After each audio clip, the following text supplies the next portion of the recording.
Calls continue tonight for international help more than 2 weeks after a devastating earthquake rocked Turkey and Syria. This magnitude 7.8 quake was one of the strongest to hit that area in more than a century.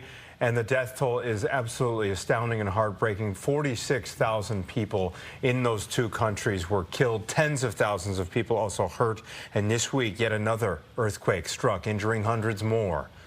And tonight we're joined by a Chicago area doctor who is working to help survivors of this tragedy. Dr. Mufadal Hamadi, I apologize for mispronouncing your name there. Dr. Hamadi is an oncologist and the former president of the group Syrian American Medical Society, or SAMS for short. Doctor, thanks so much for joining us. I cannot imagine what you encountered during your trip to Syria to help with medical relief. Tell us a little bit about it.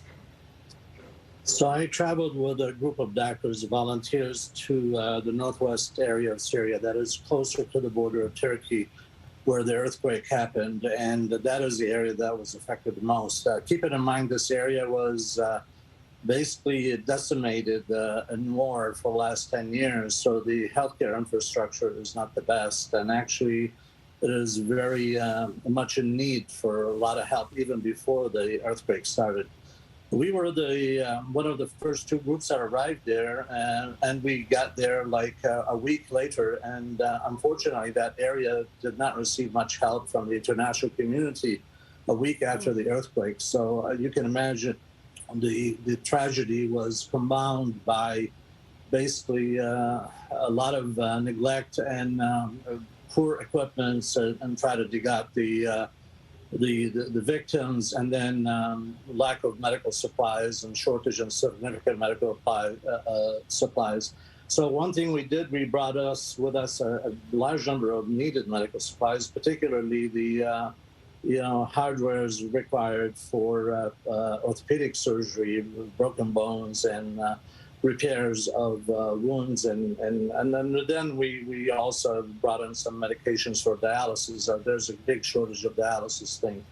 Most importantly, what struck me is the size of the tragedy is much bigger than what this area was used to seeing before, and I just was surprised by the level of numbness the people are experiencing there.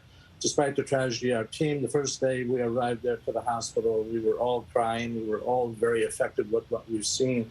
Children in the hospital with crushed injuries and with no, they lost their whole families. And unfortunately, everybody seemed to be numb, even the victims. It just tells you about the population there. It's gotten used to pain and suffering and destruction. Seems like death and destruction is an everyday event there. It's become a normal life for them. Yeah, that's a sad reality. Dr. Hamadi, based on what you saw there, what would you say is the biggest need still remaining there? You said you brought a lot of medical supplies there. Right. What else do people need to know about? So first, I think the number one need right now is shelter. Now, most people are in the streets still. They don't have enough shelter. As I mentioned, the international community has been very slow to respond. But they also have exhausted all their medical supplies out there because of the stress of the injuries there. Our second team of doctors arrived there the same day we left, and that was a neurosurgery team, a team of neurologists, and they brought in almost like $1.2 million worth of very valuable equipment for neurosurgery. Again, dialysis catheters, dialysis machines are very on high need right now because of the crush injuries causing so many kidney failures.